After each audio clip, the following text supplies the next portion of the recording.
I'm Michael, and my partner Gus is behind the camera filming. We're going to take the next few minutes to talk to you about the different types of saws in this classroom. Some of the first things you need to know when working with saws are the safety rules. Firstly, you need to make sure that you always have safety glasses and a partner with you in case anything goes wrong. As we go through the saws, you will see that all the saws have different uses. This is a compound miter saw. This saw is used for cross cuts.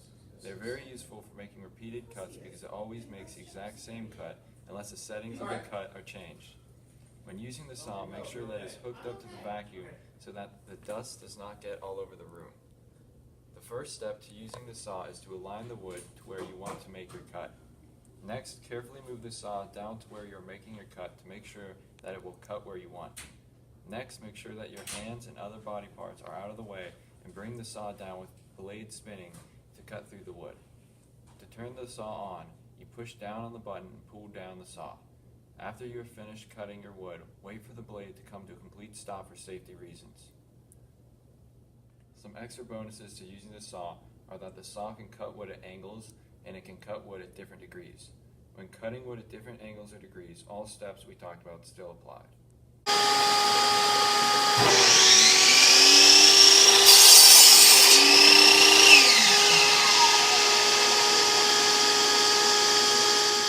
The next saw is a scroll saw. The scroll saw is used to make small, precise cuts. Unlike the first saw, this saw requires you to move the wood rather than moving the saw. When the saw is cutting, you must push the wood in the direction that you want to cut, even if you are just making a straight line. If you do not guide the wood through the blade will start to go off of its course and drift to the right of the line it was on. Do not apply too much pressure, though, when cutting because it could cause the blade on the saw to break. The saw cannot cut at any angle other than 90 degrees, so it limits you to only making up and down cuts. When using this saw, you need to keep close attention to where you are putting your hands because there's little to no protection from the blade when it's cutting.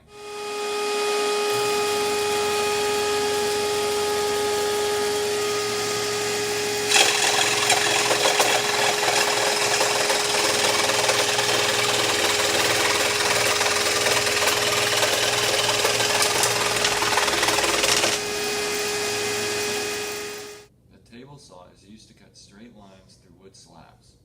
It is very useful for cutting long pieces of wood because there's no parts of the saw restricting the length of the wood that is being cut. The saw is very easy to use because all that you need to do is push the wood through the saw. When pushing the wood through the saw, if the blade gets too close to your hands, use one or two of the wooden gliders to move the wood along without having your hands within inches of the blade. The blade of the saw can be adjusted to cut thicker pieces of wood, and it can also be set to different angles. Just like with the scroll and miter saw, you need to attach the vacuum to the saw so that sawdust does not get all over the room. The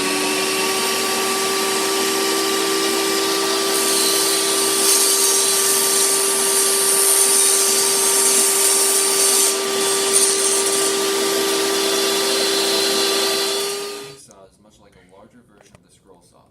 Unlike the past three saws, this one is a portable hand saw. The saw is used for making cuts in wood that can have twists, turns, or straight lines. To use this saw, you need to put a battery pack into it and then turn on the blade. There are different levels of speed that you can choose for this saw. We found that the fastest speed that the saw has is the best because it allows for the blade to smoothly run through the wood. With the lower level speeds, the blade would sometimes get caught in the wood and cause the cut to be ruined. When using the saw, you must clamp the wood slab to the table so that it doesn't move around when you are cutting.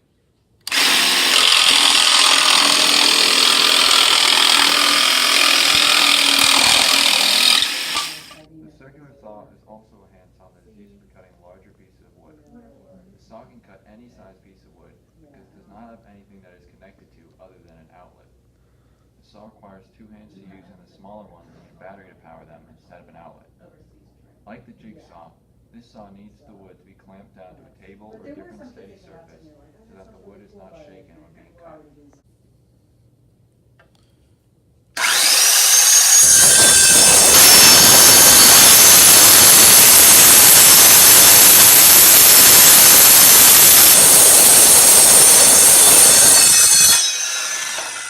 As you saw in the past few minutes, there are many saws in this classroom that will give you endless possibilities with cutting.